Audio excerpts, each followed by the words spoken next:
My name is Edward Lane. I'm 57 years old. I've been working at the same company for 29 years.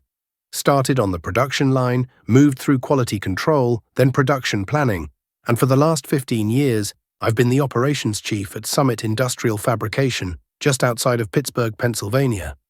We're not a flashy place. 7 buildings, 400 workers, and a 24/7 production line that turns raw metal into industrial-grade parts for everything from bridges to freight equipment. A heavy industry factory, soaked in the smell of oil and old steel. Every morning, I walk in at 6:45 sharp. Not early, not late. I nod at security, greet the line supervisors, and head to the break room for my usual coffee. Same mug, same machine, same man. And yes, maybe I'm not the loudest voice in the room, but everything flows through me. Every machine, every system, every crisis, it comes to my desk first. I never needed attention to get things done. I just kept the gears turning. Last fall, something shifted. Rumors started swirling. The company's founder, Alan Sutton, was stepping back. Health issues, they said. But the man still lifted weights and drank protein shakes, so I didn't buy that. Then his son Damien showed up, fresh out of California, armed with a startup resume and too much confidence for someone who'd never touched a production floor.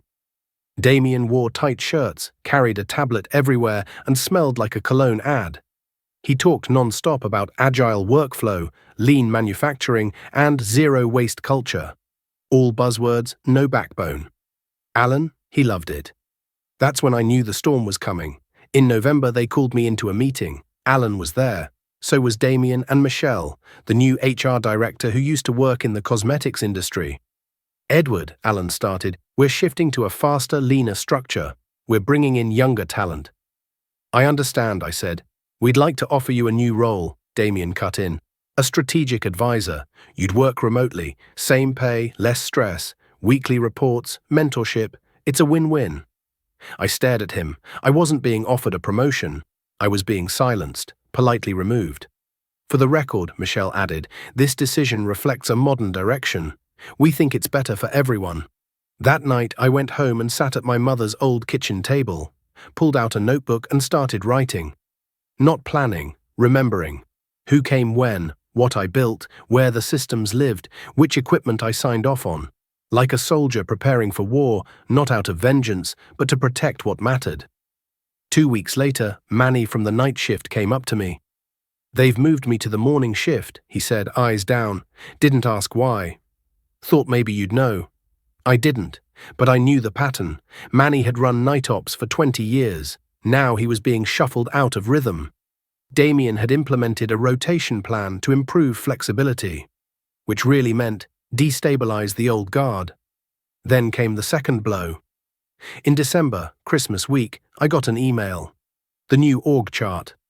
My name was still there, but 4 of my direct teams had been reassigned. Their new leads, John, Clara, Mason, all under 35, all too eager, all loyal to Damien. Still, I stayed silent. Because silence was my weapon. The more they believed I was retreating, the bolder they got. The bolder they got, the bigger mistakes they made. Then came the fire. The incident wasn't major, thank God. But it could have been. John, the new planning manager, had ignored basic safety protocol.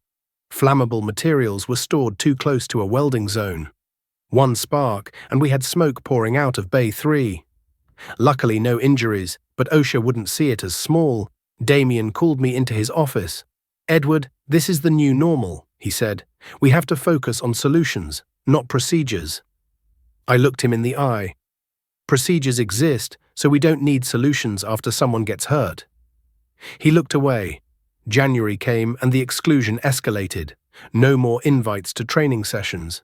Meeting requests stopped coming. My responsibilities were shrinking fast.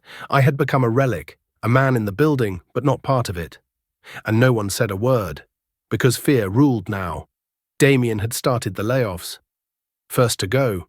People I'd trained. One night I stayed late at the office. After Damien and Michelle had left, I used my old credentials to access system logs. Somehow, IT hadn't removed my clearance. What I found was damning. Overpriced vendor contracts, payments to consultants with no actual deliverables. quiet changes to employee records, and most interesting of all, the transition documents from Alan to Damien. It looked like a full handover, but in one clause, buried deep, Alan had retained 51% of voting rights. He still had the power, he just wasn't using it. Yet, that night at 2:15 a.m., I got home and made tea in my mother's old kettle, stared at the wall clock while steam fogged up the kitchen window, and in that quiet, a shift happened inside me. For 29 years, I'd served with loyalty and silence, but now silence wasn't protection. It was fuel. And maybe, just maybe, justice starts with the ones who never raise their voice. The next morning, I arrived at the factory before sunrise. The parking lot was empty, the sky still dark. Mark, the night shift guard, handed me a half-cold coffee without a word. "Still works," he said with a shrug. I nodded. That was our language. Quiet, brief, but loaded with meaning. Inside, the main corridor was dark. Machines hummed softly in the background. Someone was already working. Clara. She was still technically in quality control, but Damien had renamed her position to something ridiculous like support liaison. A 42-year-old mother of two who could identify oil viscosity by scent alone was now writing email reports no one read. She saw me coming and raised an eyebrow. "You didn't see me," I said quietly. "I never do," she replied with a small smile. "Funny how people only notice you when things are working." Her words stayed with me all day. I pretended something was wrong with a machine, walked around the floor, inspected paperwork. Nothing broken, except trust. People weren't afraid of change. They were afraid of being erased. At lunch, I found Manny in the cafeteria. He wasn't laughing like usual, just staring at his food. "You still miss night shift?" I asked. "I miss being human," he said. "The new supervisor tracks everything in spreadsheets but doesn't even know our names." I leaned in. "Listen, Manny, something's happening. They're trying to erase us one by one. But we used to be different. Together. You, me, Clara, Jennifer, even Kevin." "Kevin?" He raised his eyebrows. "I thought he left." "He's still here," I said. Just silenced. It took days to find Kevin, once the golden boy of maintenance, now tucked away in the back warehouse with the title Inventory Consultant. I caught him during a coffee break. "I want to show you something," I said, opening my laptop. I showed him the vendor contracts, the consultant payments, the ghost deals, all quietly approved by Damien over the past few months. Kevin squinted at the screen. "Why me?" "Because you still care, and I need someone who understands the guts of this place." He took a breath. "My access still works, at least to the logs." "That's all I need," I said. Clara, Manny, Kevin, and a few others I'd trusted over the years, people who weren't just employees. They were the pulse of the factory. Together we built something. We called it Echo. It wasn't a file, it was a memory bank, a web, a resistance, 3 old laptops, a few flash drives, and a mountain of suppressed knowledge. Kevin tracked maintenance failures. Clara documented quality inconsistencies. Manny secretly recorded how production shortcuts affected results. I was the bridge. I turned their data into stories. Because facts get buried. But stories get remembered. One night, Kevin found a draft presentation labeled Comprehensive Restructuring Plan. It included layoffs for 40% of experienced staff, converting remaining workers to flexible contracts, outsourcing core units to contractors overseas. At the bottom, execution pending, waiting for final approval from Dad. That line said everything.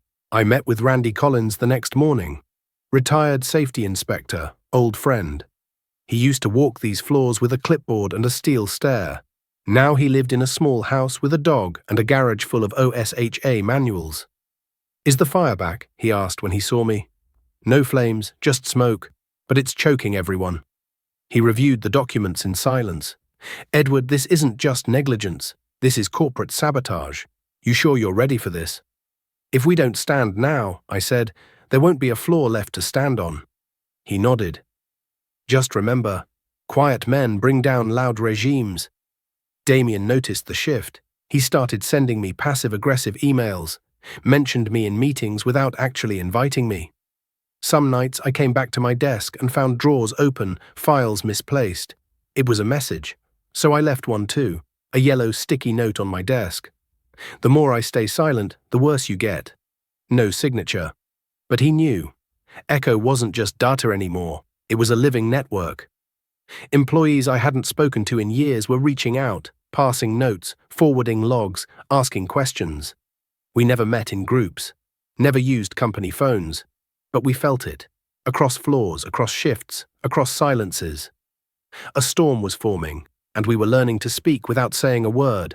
Storms don't always start with thunder. Sometimes it's the silence that warns you. At Summit Industrial, silence had become an atmosphere. People didn't talk much, but they listened more carefully. Eyes started watching, ears stayed open longer, and gradually more of them began to realize that something wasn't just off. It was rotten. In the second week of March, a major quality issue hit the floor. Mason, the new planning manager Damien had brought in, approved a cheaper but incompatible part to streamline costs. The result? A $260,000 order was returned. Damien called an emergency meeting. I was there. He didn't say my name once. Michelle read the incident report. Mason mumbled excuses. Damien clenched his jaw and scribbled notes. I sat quietly in the corner, writing my own. After the meeting, Clara caught up to me in the hallway. "You're calmer than I expected." "I'm not angry," I said. "I still have moves left." "When?" "Soon. But first, let them feel the storm building." Echo had grown. Jennifer, still in the quality lab, was feeding me daily reports. But email was risky now, so we met in public parks, switching locations every week. She handed me flash drives in paperback novels and file folders labeled recipes. One afternoon, she passed me a drive. "Damien's rewritten some protocols," she said, "without board approval." "That's illegal," I muttered. "He's halved inspection times. At this rate, 30% of our products in the field could be faulty." I paused. "If your father knew—" Jennifer nodded. "He'd shut it all down." That night I called Alan Sutton. We hadn't spoken in months. His voice came through the phone, tired but sharp. "Damien's ruining it, isn't he?" he said before I could speak. "Not yet," I replied, "but soon, and this time it won't be reversible." "You have proof?" "I do." "You're clean. Every step is documented." Silence on the line. "You know, Edward," he said slowly, "there were people who told me to get rid of you years ago, but I always listened. Because you never shouted. You just stood where it mattered." "I'm still standing," I told him. We met late that evening in his old office, top floor, lights off. Jennifer and Kevin came with me. Clara stood guard at the stairwell. Alan moved slowly, visibly weakened, but his mind hadn't dulled. I laid out the documents: mismanaged funds, breached contracts, illegal layoffs, a company bleeding from the inside. Alan's hands trembled slightly as he turned the pages. "This could destroy us," he whispered. "It's a bomb."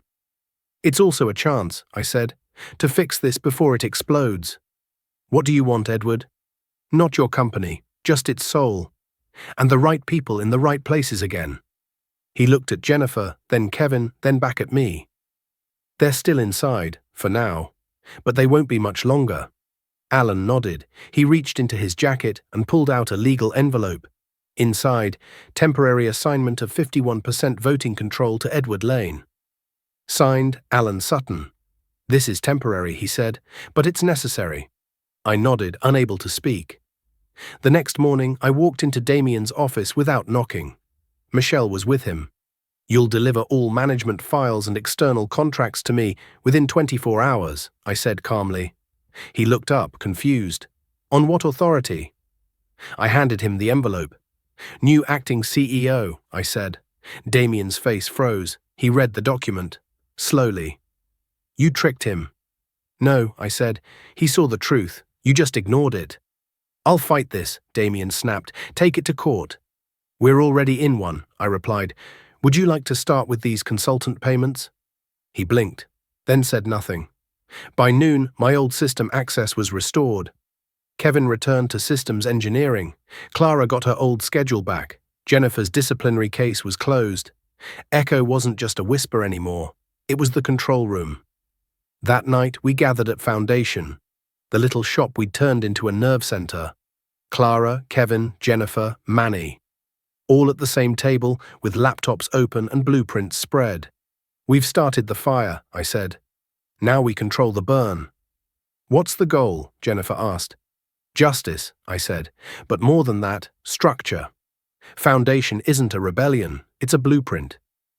Echo now monitored the inside. Foundation built the future outside. Soon after, a major client, Delta Power Inc., paused production due to quality issues. 3 shipments had defects. Their inspection team requested an emergency audit. Damien panicked, and when they asked who designed the original protocols, the answer pointed to me. They called a meeting. I walked into the boardroom. Damien, Michelle, Mason, a Delta rep, and Alan. The rep turned to me. "Edward, when did you step down from operations?" "I didn't," I said. "My duties were stripped without consent." Damien shouted, "You don't have authority here." Alan stood up from the end of the table. "He does now." That same afternoon, Foundation signed its first official consulting contract. Delta Power committed to a 6-month engagement, $1.4 million. Small team, big trust. The first paycheck included 4 names: Edward, Clara, Kevin, Jennifer. Manny stayed inside Summit, but now he wasn't alone. We weren't just collecting documents anymore, we were building the next floor. Its name was Foundation, and it had already been poured. Some revolutions don't come with noise, they come with organization. The corridors of Summit Industrial were buzzing with anxiety now. Damien held multiple meetings a day. Michelle was sending out urgent emails marked Priority 1. Workers were being reassigned without explanation. There were no more greetings in the hallway, only glances and tension. The age of whispers was over. Echo had become more than a shadow network. It was now a resistance with direction and Foundation, the blueprint for what would come next. It started in a dusty old machine shop Kevin and I rented in Pittsburgh. The roof leaked, the floor was slick with decades of oil, but the equipment still worked. It had life in it. We swept, cleaned, rewired. It wasn't much, but it was enough. Clara walked in one evening, her eyes scanning the room. "This is what you've been hiding?" she asked. "This," I said, "is where we start over." We turned Foundation into more than a project. It was an idea, and ideas need structure. We wrote core values, created protocols, shared responsibilities. Clara led team management, Kevin designed the systems. Jennifer defined the quality metrics. I just held it all together, and for the first time in years, I saw people not just surviving, but believing. Inside Summit, Damien's panic deepened. Jennifer received a formal warning. Clara's department was dissolved. Kevin's access credentials were flagged. It was clear. He knew we were mobilizing. But he didn't know where, because Foundation didn't live in files or buildings. It lived in people. Then came Jennifer's message. She slipped me a folded page, torn from Damien's private planner. The handwriting was unmistakable. "Must clear core staff before overseas transition. May deadline. Media strategy needed to suppress backlash. Lane is dangerous, but patient. He's being watched." I read it twice. At the bottom, a smaller note. "If Dad finds out, it all collapses." He was right, and Dad would find out. From me. Alan and I met again. His health had worsened, wheelchair this time, but his voice held weight. "He told me the plan," Alan said. "India, layoffs, contractor deals, all waiting on my approval." "Will you give it?" I asked. "I love my son," he said quietly, "but love doesn't run a company." Then he handed me another document, legally certified. "Edward Lane is granted temporary CEO authority, full operational control for 60 days, until emergency board vote." He looked tired. "Use it wisely," he said. "I will." The next morning, I returned to Damien's office.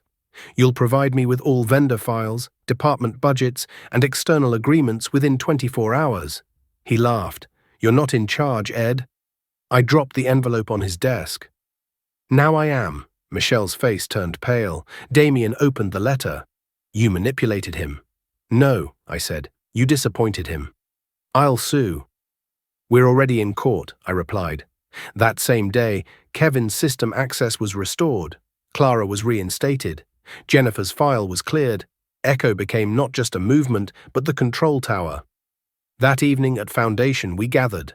Papers everywhere, diagrams, schedules, blueprints. Everyone was present. Kevin looked at me.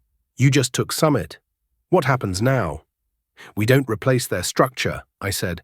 "We build our own. Theirs was power, ours is purpose." Jennifer nodded. "Then Foundation is not a company, it's a culture." Soon after, Delta Power paused its contracts with Summit and signed an external quality assurance deal with us. Foundation officially became operational. $1.4 million for a 6-month term. 4 full-time consultants. Me, Clara, Kevin, Jennifer. We were now both inside and outside Summit. Echo was the pulse. Foundation was the brain.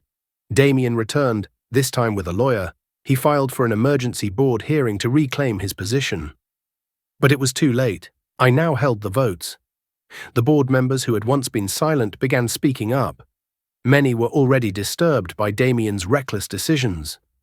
With Alan backing me, the motion passed. Damien's role was officially suspended. Michelle resigned the next day. The walls didn't fall. We just took out the foundation beneath him and built our own. Some structures don't collapse with a crash. They cave in quietly, under the weight of their own arrogance. At Summit Industrial, the collapse had begun, and Damien Sutton couldn't stop it. By the second week of May, cracks were everywhere. Summit had lost 3 key clients due to poor quality control. Production delays were now daily. Employees were quitting silently, some after decades of loyalty. The factory still stood. But inside, morale was gone. Then came the fire. It wasn't massive, but it didn't need to be. A minor electrical spark triggered smoke in Bay 3. No one was hurt, but the cause was clear. Safety procedures had been bypassed. Photos from Clara showed someone had tampered with the breaker box, fuses were pulled, wires rearranged. "Either someone inside is sabotaging," she said, "or Damien is more desperate than we thought." I didn't respond, because either way the system was eating itself. 3 days later, Alan called me to his home. He was weaker now, no longer walking, but his eyes were steady. "The company's dying," he said. "It can still be rebuilt," I replied. He handed me an envelope. Inside, notarized documents. "Edward Lane is hereby assigned acting CEO of Summit Industrial. Full authority for 60 days. Board confirmation pending. You'll need more than votes to fix this," he said. "I'm not fixing it," I told him. "I'm rebuilding it." That same afternoon, I walked into Damien's office. Michelle was there. "I need all active contracts and financials. Now," I said. Damien laughed. "On whose authority?" I placed the document on his desk. "Mine."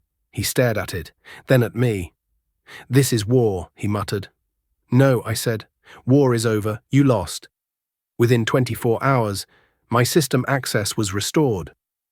Clara resumed her department. Kevin resumed engineering optimization. Jennifer's lab reopened. Echo was no longer hiding, and Foundation was no longer just a plan. It was operating. Delta Power made their next move. They publicly severed ties with Summit, and 2 days later signed a new manufacturing partnership with Foundation, $1.4 million, our first big contract. Real money, real trust, real momentum. At the factory, eyes turned. "Did you hear about Foundation?" people whispered. "That's Lane's thing, right? He's pulling people out." They were right, but I wasn't poaching. I was planting. Jennifer warned me, "You're winning, Ed. But don't lose what made Foundation special."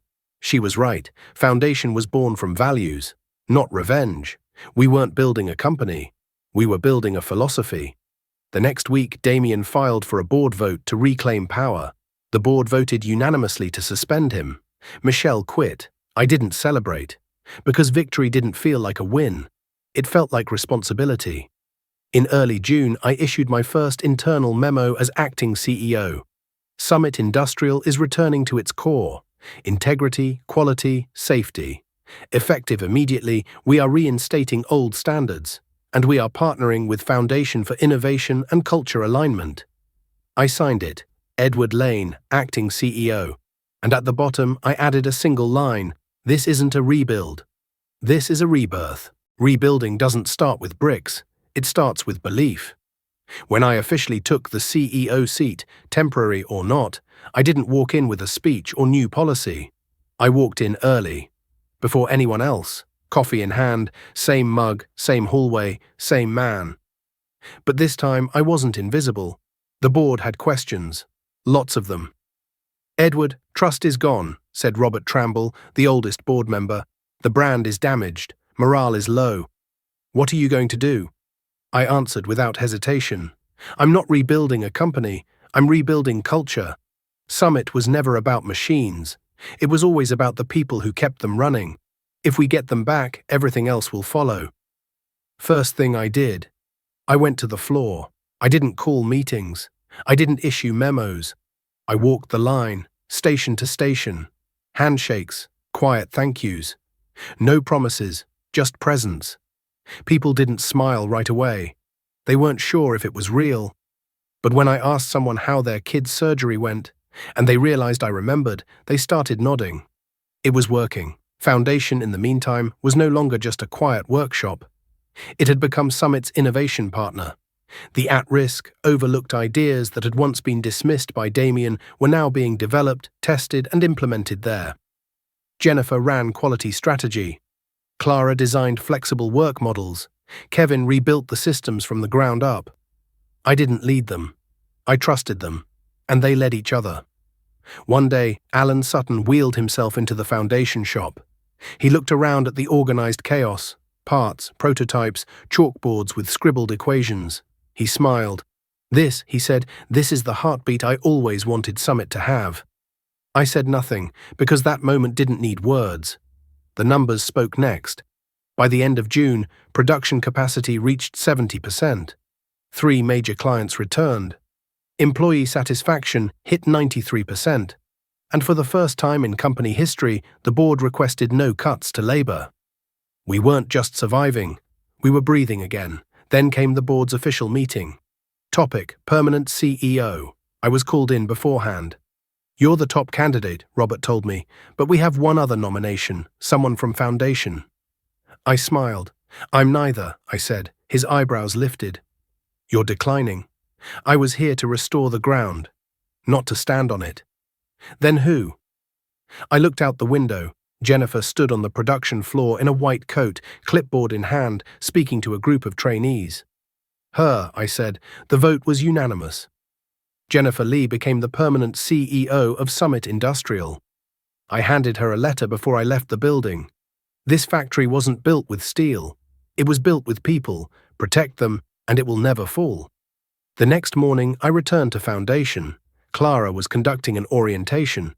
Kevin had brought on 2 interns. Manny was giving a workshop on legacy system maintenance. I didn't interrupt. I just sat at the back and opened my notebook. At the top of the page, I wrote, "I started silent.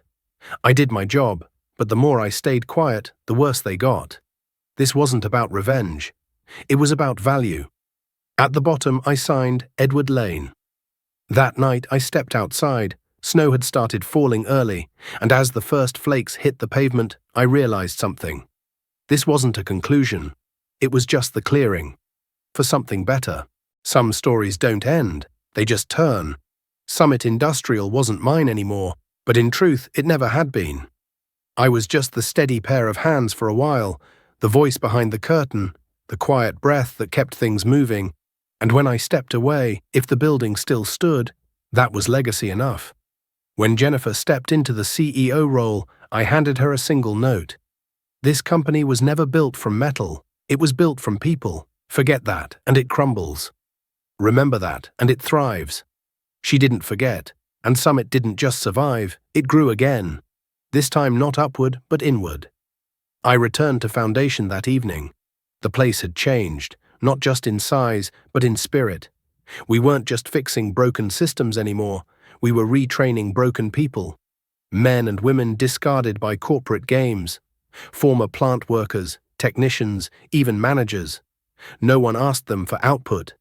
We asked them for wisdom. And they gave it freely. One day a handwritten envelope arrived at my door. From Damien Sutton. Inside, Edward, I finally get it. You didn't silence me, you forced me to face the mirror. Maybe we'll meet again. Maybe we won't. But I want you to know, when you won, I learned how to stop losing. Damien. I read it twice. Did I feel anything? Closure, maybe. But no triumph, no bitterness, just quiet. Alan Sutton passed away that fall. Hundreds attended his funeral. Employees, friends, customers. But only a few stood silently in the back. No suits, no titles. Clara, Kevin, Jennifer, Manny, me. They asked me to speak. I stood behind the podium and looked out at the room. Then I said, Alan built this company with bricks. But the real structure, he built with belief. And that structure is still standing. Then I stepped down, because some things are better felt than said. By year's end, Foundation had opened 3 more training centers. Companies were calling us now, not just for advice, but for people, for culture, for purpose.